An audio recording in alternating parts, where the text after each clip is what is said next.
Hello, Rob here from the Flanagan Homestead. I'm out in my yard right now. I've got a redwood tree behind me and another cedar tree over there. I've taken clippings off of them. I've got some noble clippings, and I'm going to take several other branches of different varieties of trees. Also definitely western red cedar.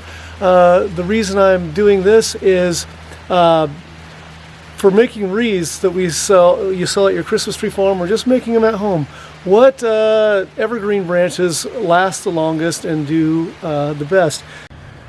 Okay, so the branches have been sitting outside. Granted, they were outside in the weather. They could get wet, they could get sun on them, they could freeze, which definitely happened. But as expected, the noble boughs still look really good, and that's why we use those as the base of most of our wreaths out here.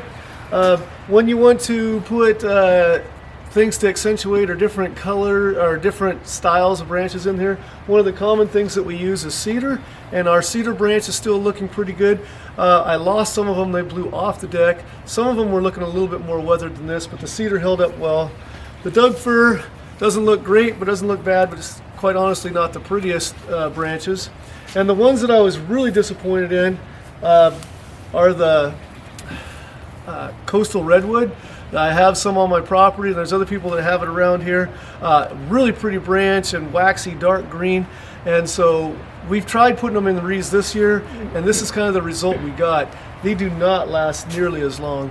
So that's a disappointment. You don't want to put that in. Coastal redwood is definitely very dry to the touch, and you can see a lot of yellowing down at this end. So I'm finding, in the wreaths that we made, I'm finding it's not as good.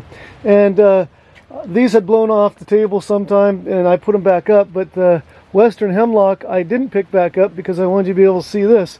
The western hemlock, exposed the same as everything else, it was a beautiful branch, and you could see almost all of the needles are on the deck and none on the branch. So note to self, do not put western hemlock in your wreaths. This is the one that one of the kids gave the principal, one that was made out of basically western hemlock, and it was kind of funny how it was falling apart in his office.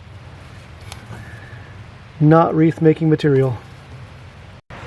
If you want to see how to make some really nice wreaths, my son, who's really good at it, teaches his wife how to make them in this video right here. There's a link right here that you can click on that, and you can see how to do that. And thanks for joining me on the Flanagan Homestead, where Christmas trees are my business, teaching and cleaning horticulture is my job, and outdoor projects are my passion. Hope to see you again soon. Be blessed.